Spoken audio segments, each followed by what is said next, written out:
Zakaria 4:10. Indro isandro ny Tompo ho avy, koa ny babo aminao dia ho zaraina ao ampovoanao.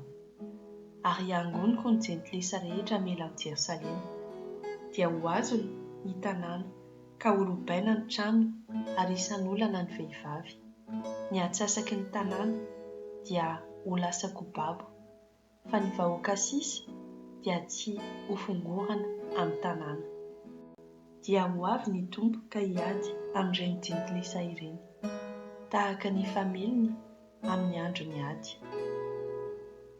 Amin'izany andro izany, ny tongony dia hijoro eo amin'ny tendrombohitra Oliva izay manatrika an'i Jerosalema eo antsinanana. Ary ny tendrombohitra Oliva dia hitresaka eo afovoany.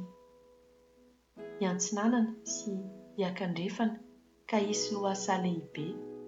Ary ny antsasaky ny tendrombohitra dia hifindra hianavaratra, fa ny antsasany kosa dia hianatsimo. Hiandositra maka ny lohasahan'ny tendrombohitra ianareo, fa hipankatrany azela izany lohasahan'ny tendrombohitra izany. Eny, andositra ianareo, tahaka ny nandosiranareo ny horonan-tany tamin'ny andron'ny Ozia, mpanjakan'i Joda. Ary ho avy ny Tompo Andriamanitro mba amin'ny masina rehetra momba azy. Ary amin'izany andro izany dia tsy hisy mazava, ary ireo mamirapiratra dia tsy hiseho intsony. Ary hisy andro iray izay fantatry ny Tompo tsy andro na alina, nefa raha hariva ny andro dia hisy mazava. Amin'izany andro izany dia hisy rano velona hivoaka avy any Jerosalema. Koa ny atsasany dia akany amin'ny ranomasina Antsinanana, ary ny atsasany dia akany amin'ny ranomasina Andrefana. Na amin'ny fahavaratra na amin'ny ririnina dia hisy izany. Ary ny Tompo dia ho mpanjaka ny tany rehetra. Amin'izany andro izany, ny Tompo dia ho tokana sady ho tokana ny anarany. Ho tonga tahaka ny tany Gazana ny tany rehetra hatrany Geba, ka hatrany Remona ao atsimon'i Jerosalema. Fa i Jerosalema kosa dia sandratra sy hijanona eo amin'ny toerany ihany, hatramin'ny vavahadin'i Benjamina, ka hatramin'ny vavahady voalohany, hatramin'ny vavahady Anjorona, ary hatramin'ny tilikambo fiambenana Ananela, ka hatramin'ireo famiasam-boaloboky ny mpanjaka. Dia hisy mponina any ary tsy hisy ozona intsony, fa Jerosalema dia andro fehizay. Ary izao no arety mandringana hamelezan'ny Tompo ny firenena rehetra izay nanafika an'i Jerosalema. Ataony mialoha am-pitsanganana ny nofiny, ary hialoha ao amin'ny lavaky ny fitoerana ny masony, ary ny lelany koa hialoha ao am-bavany.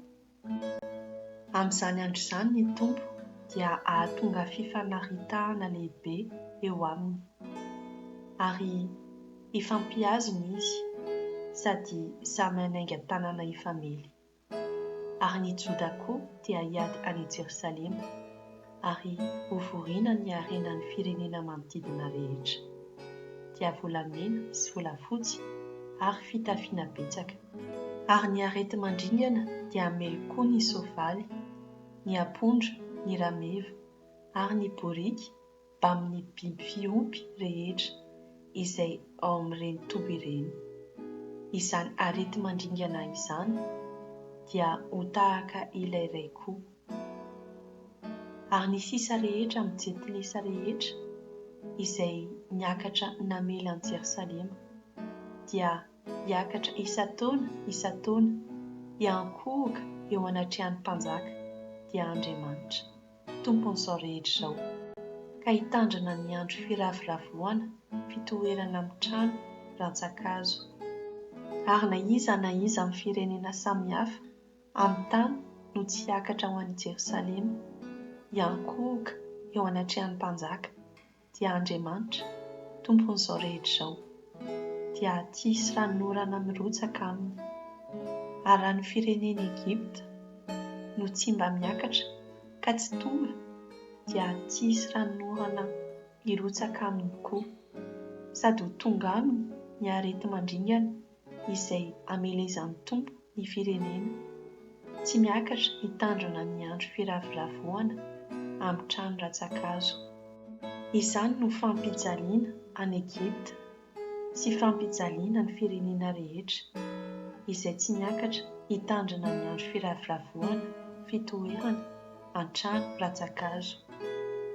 Amin'izany andro izany dia hosoratana eo amin'ny lakolosy kely amin'ny soavaly hoe: ho amasinina ho an'ny tompo, ary ny vilany ao amin'ny tranon'ny tompo dia ho tahaka ny lovia famafazana eo anoloan'ny alitara.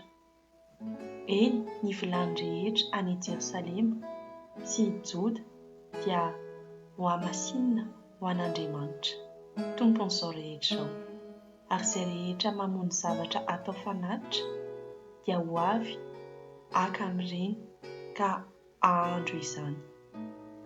Amin'izany andro izany dia tsy hisy mpivarotra intsony ao amin'ny tranon'Andriamanitra, tompon'izao rehetra izao.